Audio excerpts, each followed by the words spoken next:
ഇവനാണ് കേട്ടോ, ഇവനാണ് തടപ്പുഴു എന്ന് പറയുന്നത് വാഴയുടെ. അപ്പോൾ അതായത് സ്യൂഡോസ്റ്റം ബീവിൾ എന്ന് പറയും. അപ്പോൾ ഇവനിവിടെ വന്നിരുന്നിട്ട് മുട്ട ഇട്ടിട്ടാണ് ഇത് തിന്ന് നശിപ്പിച്ച് ഇതിൻ്റെ പുഴു വരും. ഇതിൻ്റെ പുഴുവാണ് തിന്ന് നശിപ്പിക്കാൻ പറ്റുന്നത്. കണ്ടുണ്ടോ, ഇവന് ഉള്ളിലോട്ട് പോവാണ്. കണ്ടോ, പിന്നെ ഇത് മുട്ടയിട്ടിട്ട് പോയിട്ട് ഇവൻ്റെ പുഴു ഇവിടെ വന്നിരുന്ന് നശിപ്പിക്കുന്നുണ്ട്. അത് കഴിഞ്ഞിട്ട് ഇവനിങ്ങനെ അഡൽട്ടായിട്ടാണ് കണ്ട് ഇതുപോലെ പരുവത്തിലൊക്കെ ആയ വാഴയ്ക്കകത്തുനിന്ന് പുറത്തോട്ട് ഇവൻ വരും. പുറത്തോട്ട് ഇവൻ വന്നിട്ട് ഇത് തിന്ന് നശിപ്പിക്കും. വീണ്ടും വന്ന് മുട്ടയിട്ടിട്ട് വന്ന് അവൻ്റെ പുഴുക്കൾ വന്ന്.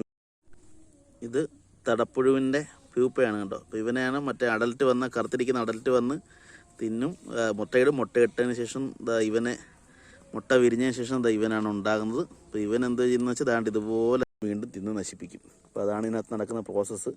അപ്പോൾ ഇതിൻ്റെ ഫൈനൽ സ്റ്റേജ് ഇതാണ് കേട്ടോ. ഭയങ്കര ആക്റ്റീവാണ്. ഇവൻ പെട്ടെന്നാണ് ഇവൻ്റെ ആ ഒരു ലൈഫ് സൈക്കിൾ എന്നൊക്കെ പറഞ്ഞു. അത് ഒരു വാഴയൊക്കെ ഈ പരുവൊക്കെ ആക്കാൻ വേണ്ടി ഇവന് വലിയ സമയമൊന്നും വേണ്ട. ഉണ്ടോ, മുഴുവൻ നശിപ്പിച്ച് കളയും.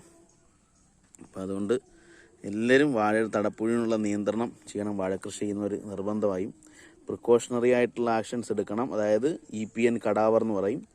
നമ്മുടെ കണ്ണാറ പ്രാദേശിക ഗവേഷണ കേന്ദ്രത്തിൽ കിട്ടും, വാഴ ഗവേഷണ കേന്ദ്രത്തിൽ കിട്ടും.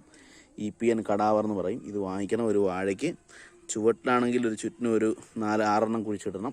ഒരു ചെറിയ ഒരു 2 ഇഞ്ച് താഴ്ചയിൽ കുഴിച്ചിടണം. മാണപ്പുഴുവിനാണെങ്കിൽ ഇതുപോലെ തടപ്പുഴുവിനാണെങ്കിൽ ഇത് ഒരു 6 ക്യാപ്സ്യൂൾ എടുത്ത്, ഒരു 75 വയസ്സിന് ഒരു ക്യാപ്സ്യൂളിന്. അപ്പോൾ 6 ക്യാപ്സ്യൂൾ എടുക്കുക. എടുത്തതിന് ശേഷം ഏറ്റവും മുകളിലത്തെ ഓലക്കവളുകളിൽ ഇട്ട് കൊടുക്കണം. ഒരു 3 മാസം ആകുമ്പോഴൊക്കെ തുടങ്ങണം ഇട്ട് കൊടുക്കാൻ. ഇതൊന്നും ഇപ്പോഴൊക്കെ ചെറിയ വാഴയിൽ പോലും കാണുന്നുണ്ട്. അപ്പോൾ ഇത് കൊടുത്തു കഴിഞ്ഞാൽ നമുക്കിതിനെ നിയന്ത്രിക്കാൻ പറ്റും കേട്ടോ. അപ്പോൾ ഇതുപോലെ ഹോളുകളുണ്ടാകും. ഹോളുണ്ടാക്കിയിട്ട് ആ ഹോളിനകത്താണ് ഇവൻ കയറിയിരുന്നിട്ടാണ് പതുക്കെ പണി തുടങ്ങുന്നത്.